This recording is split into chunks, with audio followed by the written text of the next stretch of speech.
Julie Gunlock is with us from the Independent Women's Forum on Twitter at jgunlock. And now I'm a little, Julie, how are you today? It's good to see you. It's good to see you. I'm doing well. I don't quite know how to start this interview because I'm looking at your latest column for Acculturated, and you've got just a ton of links like what not to say to a mom, what not to say to a mom who had a C-section, what not to say to a mom of boys, what not to say to a mom of girls, what not to say to moms of twins, what not to say to moms with one child, what not to say to moms with a lot of kids, what not to say to a stay-at-home mom.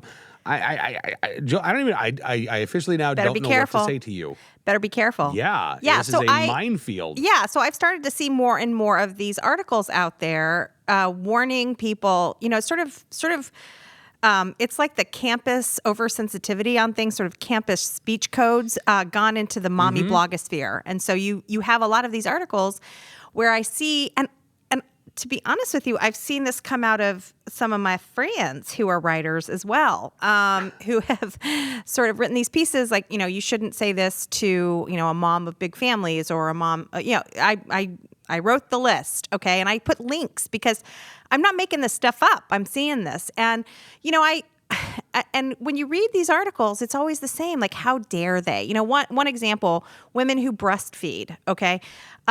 It can be awkward to breastfeed. And when you breastfeed, you have to sometimes breastfeed in public. And, I've done my share of that. And I've gotten disapproving looks from people. And you just have to deal with it. Because, I think there's this idea that, moms can do no wrong and moms can, they should just be revered for every decision they make. And so that's just not going to happen. People are going to judge you. That's part of life, right? And it doesn't matter if it's parenting or, if you choose to take your kids or, shooting, hunting, people are going to judge you. And I think it's easier to develop a tougher skin rather than just railing against the reality that judging people is as normal as breathing. We are just never going to change that. And so, I've also kind of been frustrated with the dual narrative of women or moms. You always see this. Moms are super women. They're so tough. They're so great. They can do anything. But at the same time, and often it's the same writers who say this, oh, moms are so tough. But at the same time, moms are obviously so sensitive that you have to watch what you say around them. So I feel like, you can't have it both ways. And I'm looking specifically at the what not to say to a mom of twins, because we have twins at my place. And I got to tell you, Julie, the author of this piece says one thing I've learned pretty quickly since having my twins is that you kind of become an instant celebrity. People love twins. I pretty much resign myself to the fact that we'll get attention anywhere we go. And I'm totally cool with that, she says, until people get weird. Well, no, it is true, particularly when the twins are babies and you've got the double stroller and you're pushing them around. Yeah, you're going to get comments. We would get comments all the time. Are they identical? Do they look identical? No, then they're not identical. By the way, one's a boy, one's a girl.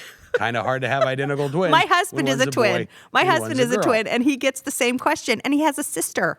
But anyway, go on. Right, exactly. So never though did I hear this question and be like, oh, don't talk to me.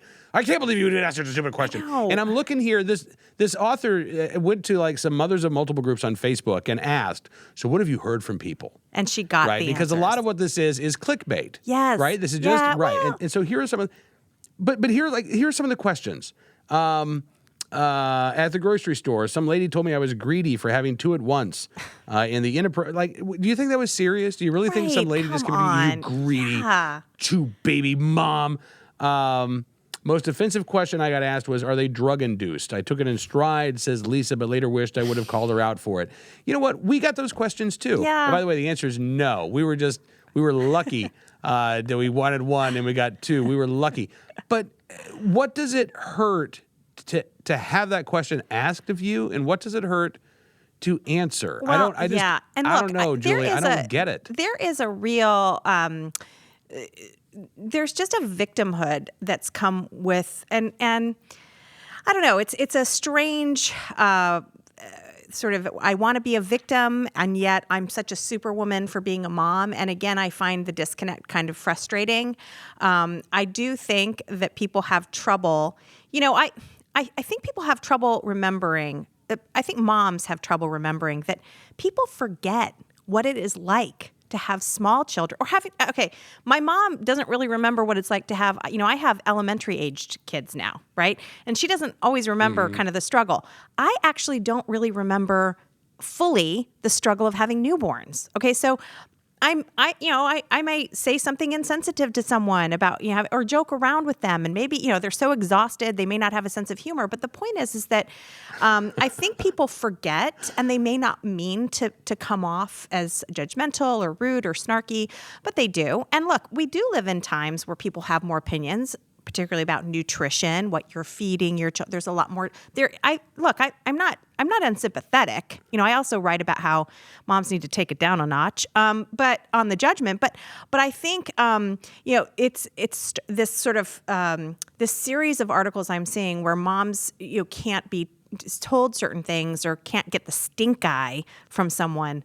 I just think it's easier to, like I said, to develop a tougher skin, a thicker skin, because you will never, some old guy who doesn't want to see your boobs, out. Look, I get that. Like, I understand that. And, I feel like it's a pretty common thing for, an older generation person not really being comfortable with public breastfeeding. And yet, you have sit-ins and like, women who go crazy if they're made to feel uncomfortable for breastfeeding in public. So, I think that, I think moms need to calm down a little bit about sort of the judgments they perceive. And I think a lot of it is perception. They may think that they're getting a bad vibe and they're not. So I don't know. It just seems to me easier if we just calm down a little bit. Listen, I have said on a couple occasions before, I think we are generation butthurt. I mean, like, we are just the generation that just, right. Man, if we can be upset about something that somebody says, we're gonna be. Yeah. Chitchatmom.com, 5 things never to say to a large family. You sure have your hands full, don't you? Don't say that. I mean, that's, that's meant to be you nice. Sure have your hands, gosh, you're awesome. Good job. Like, it's just always taken. That's the other thing. It's such a good point, Cam. It's like even when someone is trying to say something nice, you take it wrong. You take it like as an offense. And that's the other thing that needs to change. Just have a sunnier outlook on life. Don't always take offense to things. Honestly, this was one of the things that this mom, this was the last thing that you shouldn't say to a large family. When are you guys going to have another one? Your kids are just so sweet.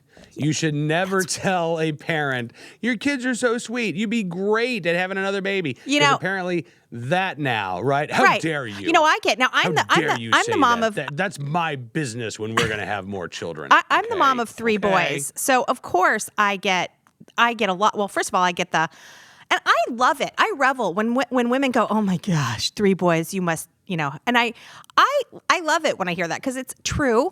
I'm overwhelmed, and 2, I also get this one, which I always imagine how unpolitically correct this is when someone says, "Gosh, you must want a girl."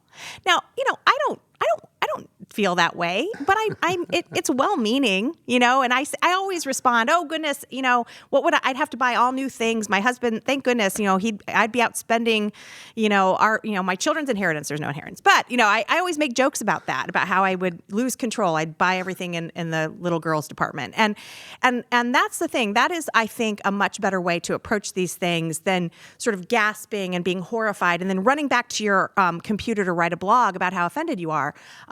It's exhausting, I think, it must be exhausting. And also, I think it sends a message to other moms on these very popular mom blogs that you too should find defense with the well-meaning things that people say. I think that you're right, which only leads to more butthurt and more clickbait articles, and it's a vicious cycle. And you're right, just let some of it go and have a conversation. Just answer somebody's question. Yeah. I mean, like, that's the other thing, Julie. It's really driving me crazy. The constant whiplash of we need to be kinder to each other. Shut up! Don't say anything to me. I mean, like, just can you just be consistent, just for a little bit, right? Let's be nicer to one another, or just let's decide we're not going to talk to each other. Or it's Game of Thrones, okay? Let's just go full Game of Thrones, okay? It's either be nice or cut someone's head off. Because it's just, you're right.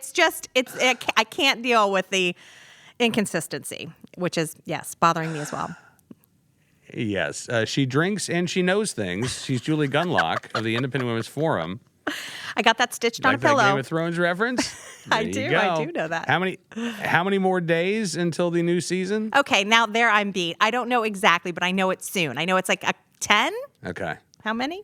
It's close. I don't know. I'll be Oh. honest with you. I'm like, listen, I totally honest with you. I don't watch Game of Thrones. My wife does. Oh, so my gosh. she would be the one. I know. You need to bring the I got wife in up. late. You need to bring the wife up to the new Game of Thrones bar that's in Washington. That might actually get her to Washington, D.C. That I'll might send her the do it. details. To watch Game of Thrones there. All right, you do that. We'll be talking. Julie Gunlock of the Independent Women's Forum, thank you for joining us on the program. Thanks for not taking offense at anything I said today. Thanks for having me. All right, Julie Gunlock with us here on Cam and Company.